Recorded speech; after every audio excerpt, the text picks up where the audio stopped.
Hello folks, my name's Steve. Got this RC kit about 2 years ago. Dying to start it. Put a Tiger drive on the back end of it earlier before I break it in. I don't like these pull starts. I always break them. But it just wasn't working properly, and the one-way bearing seemed like it went out in it, so I took it off. Hopefully I can replace the one-way bearing. But right now I put back on the pull start. This is the USA Kyosho kit. It has a 0.25 motor on it. This is has a 3-speed transmission on it, so I'm really excited. I mainly bought it because my buddy Randy, he has a HPI that has a 3-speed transmission on it, so I'm just trying to keep up the speed on him with that. I went out and bought a fail-safe for this kit, and I come to find out that I didn't have to, because it automatically on its receiver has a fail-safe already built into it. So if you ever decide you want to purchase this kit, it also comes in electric version too. You will want to, if you get the nitro, you don't have to worry about buying a fail-safe. It comes with it. Okay, so I kind of came prepared. I got my glow igniter, I got my hump pack. We're going to place that in there. I am not going to run a body on it right now. This is going to be the first time I ever get it up and going and start it. So we're breaking it in. This is the very first tank. So they made a lot of room in here. I kind of don't like that, due to the fact is that the hump pack can jump around in it. I usually have a piece of foam that I usually stuff in here to secure it. This way it doesn't bounce around, you know, accidentally wires tear or your plug comes unplugged. You know, don't need that while you're running it. And again, the fail safe, that's the beauty about this. Now since it's new, we just cross our fingers and hope that that fail safe does work. I always make sure I turn on my controller first. So I don't got a bottom on my, it's in one of my bags somewhere, I just have to find it. Good way to test the fail-safe batteries fall out. Okay, I turn on my controller first always, on no matter what kit that I have. I don't care if this is not electric or not, it's always still safe to turn it on your controller. What if you get out in the field and you get really excited, and you just go over here and just turn on it and you forget your radio and your throttle's at full. So that's for the ones that don't have a fail-safe. So this one probably won't go nowhere, but I'm not testing that theory out today. So today we are starting this Kyosho USA monster truck. I've done no upgrades on it. The only upgrade that I have done on it, which if you can even call it an upgrade, is I put a nice platinum dynamite tune muffler on here. Okay, better make sure I get, sounds like there's fuel in there now.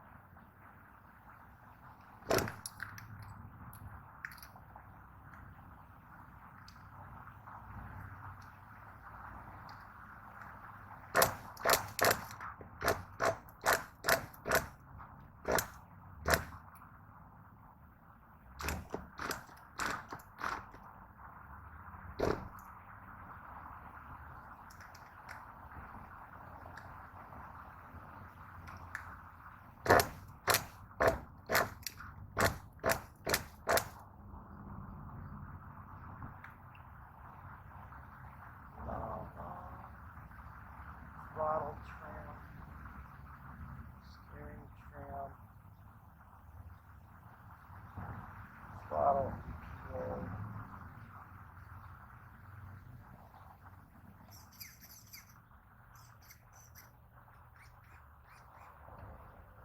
I should have checked that before. See if my controllers are all normal.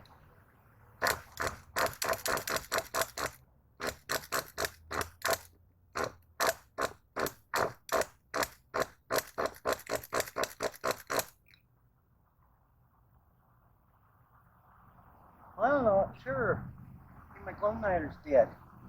A little bit of difficulty there. I was having problems with my glow igniter sticking on my glow plug, so I decided to switch glow plugs. I always like to stick my leg in front of my kit, just in case it wants to take off. Sometimes you freak out and try to grab it, and you end up missing it anyway. So, okay.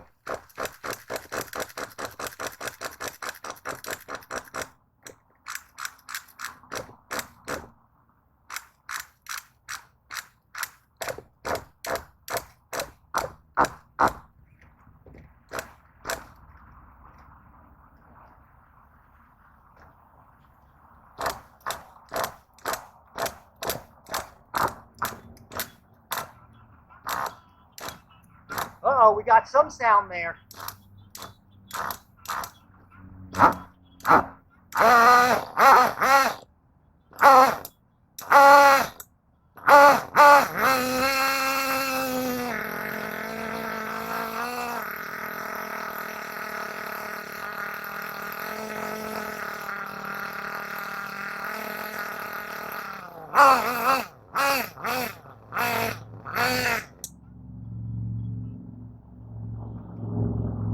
Everything's on factory setting.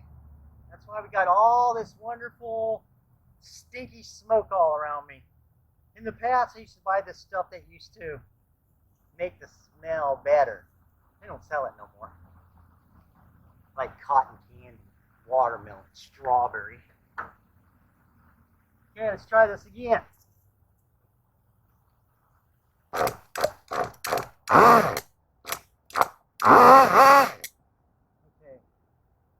Find out throttle trim. There we go.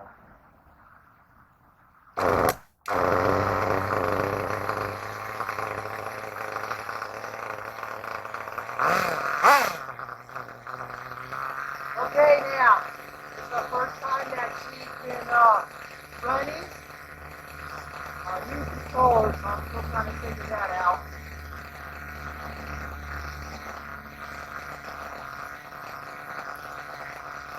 I'm just going to let her sit here and kind of warm up a little bit before I really take her off her skin. Got plenty of smoke, good for a brand new motor. Don't want it you don't want to run it too lean, you burn it off. The motor won't run well once you break in.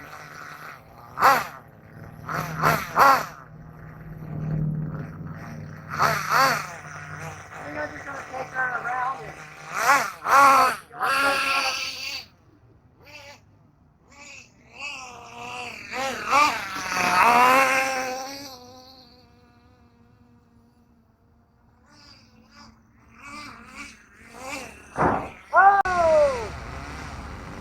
I don't have no reverse.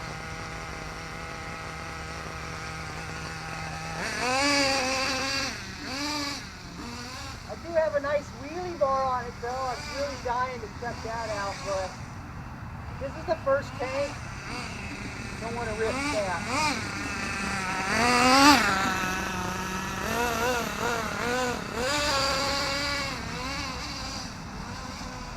I'm probably only running about 16 throttle right now on the first tank.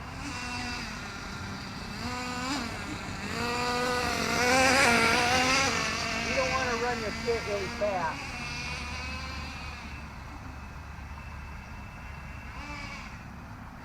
Well, she does like to pop that front end up though.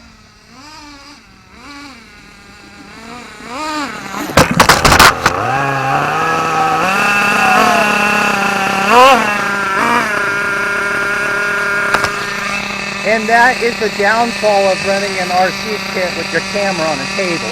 But that's alright. We'll set you down a little bit and fix you. We'll let her sit and idle right now.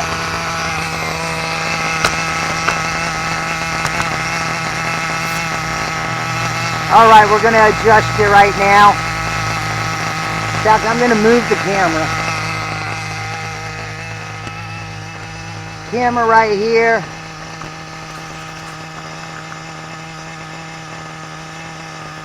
That looks good right there. We got the blind spot around the shed. That's all right.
Over here at my buddy Brandy's house, breaking in my new kit here.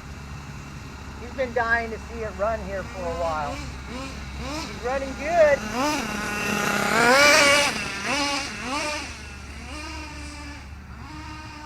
We got plenty of smoke, plenty of oil going through that engine.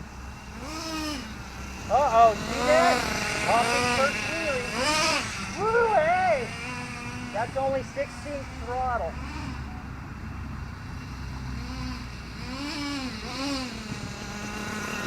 I'm gonna temper.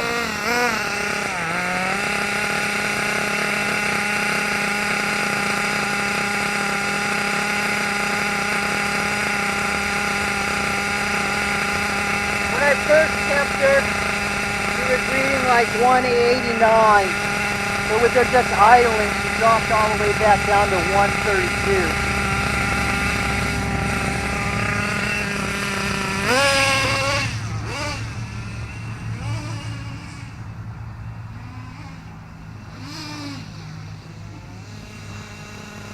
I'm in the way of the camera.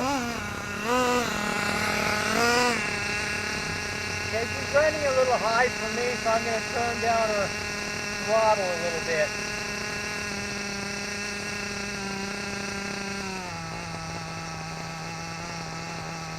That sounds better.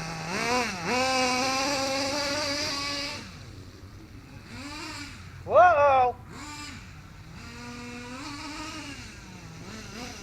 I think I got another wheelie king here.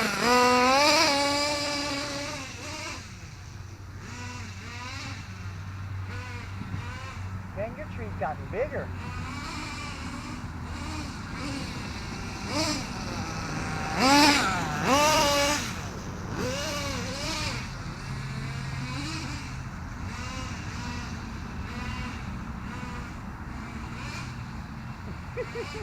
Ha ha ha!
That's a pretty good run. I only burnt up a half a tank. I gassed her a little bit, and that's when she 137 she's reading. From what I understand, I was talking about temperature earlier. A lot of you that are new in this probably have no clue what I'm talking about in temperature. These nitro engines has a danger zone in temperature. They don't like to start at their engine under at least 80 degrees. You would need a heater for that. But anyways, danger temperature on your engines, every engine's different. Every engine runs at its best at a different temperature. So on a big red engine that I have on the Beast, it's a 0.28 engine. Its danger zone is like 250 degrees is its danger zone.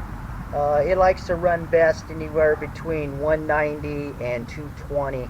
I get my best work out of that one at 220. This is new. I'm not sure on what its best temp is, but I do know that I can run this engine itself at the maximum of 300 degrees. I don't suggest anybody to run their engine at 300 degrees. Okay? Or over anything over 250. That's correct. You will damage your piston, start melting stuff, start bending your rod on the inside because it's overheating, burn up bearings, burn up internal throw-out bearings, which some of these engines do have in them. My big red engine, which is a turbo engine, I come to find out that I thought I was happy-go-lucky to buy a Tiger drive for it that didn't have a throw-out bearing. But I found out later on, by reading the manual a little bit more and watching some videos down on YouTube, that its throw-out bearing or one-way bearing is inside the engine. So I just found that out a couple weeks ago. From what I understand, from what I read on here, danger zone so far is about, when you first break it in, you don't want to run it over 200 if you can. Second tank, you can run it a little higher. You'll go more and more into that. But temperature is really important. Never run it over 250 degrees. You will definitely burn it up. The best prime temp is anywhere between 189 and 210. We live here in Nebraska, so we got a lot of humidity and a lot of the barometer pressure. So we found out that our kits run the best here at 189 to 220. So that's really all I have to say about the temperature right now. I'm just going to start this kit back up. Our engine's kind of cooled off enough. It's enough to finish off this first tank. All right, let's get on to this.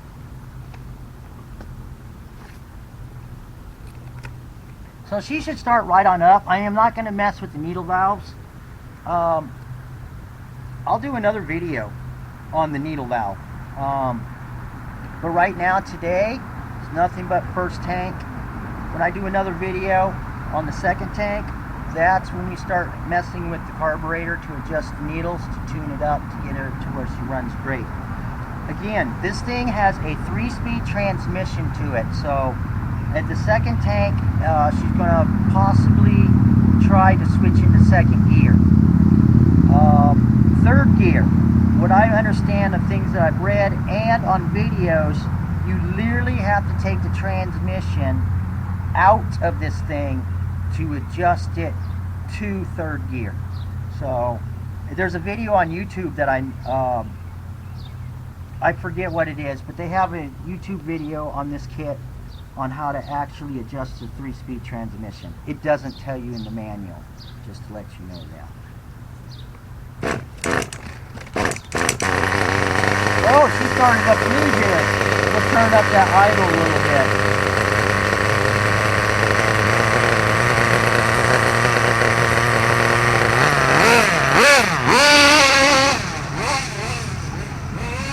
I'm still doing 16th throttle. We'll pop the wheelie up there on the hill because I actually hit a little pothole in the yard.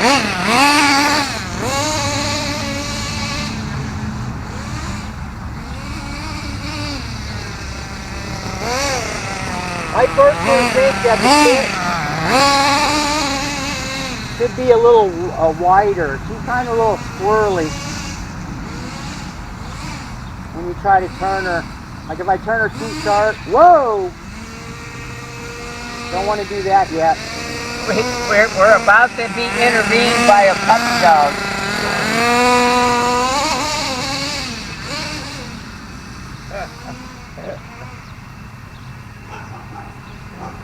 I hear, but I can't see her. I take it the puppy dog likes to taste it.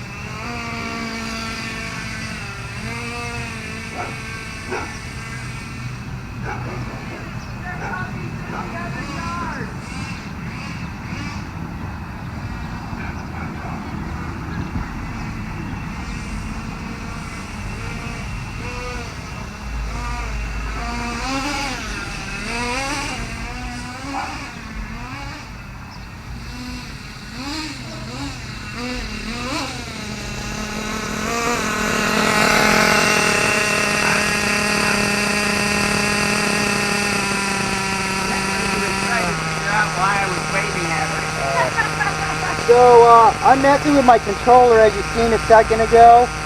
A lot of people like to adjust the engine with the idle screw that's on the side of the engine. Every time I touch it, it just never works right for me. So I always adjust my idle on my controller. Every time she runs a little high, I lower it. She runs a little low, like when I first start her up, I kind of crank the idle up a little bit.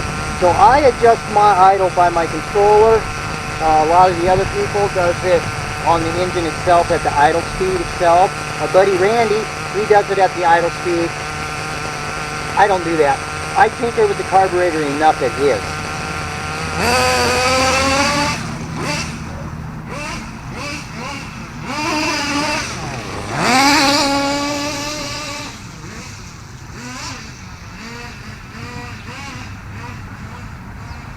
He's probably thinking, I'm a married lady. Why are you waving at me? Man, that bush got blinded.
Popping wheelies with it. Look. Oh yeah. 16th throttle. Now front end tries to lift up. Look at that. Not even quarter throttle. Them big tires, they grip good. Yeah, just like on the big rock. The back tires, they grip.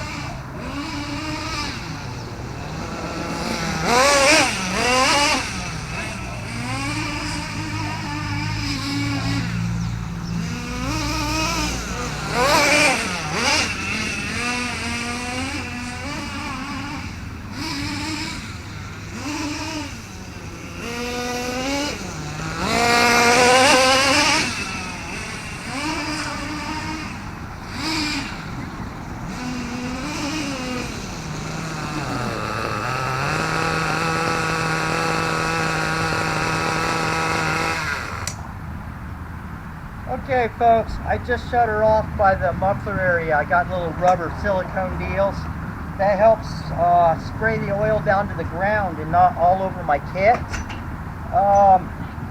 You always want to shut her down when you're braking in your engine. You just don't want her to run out of gas. Sometimes it does happen. I mean, when I got my very first nitro kit, that's what I did. Just let it run out of gas.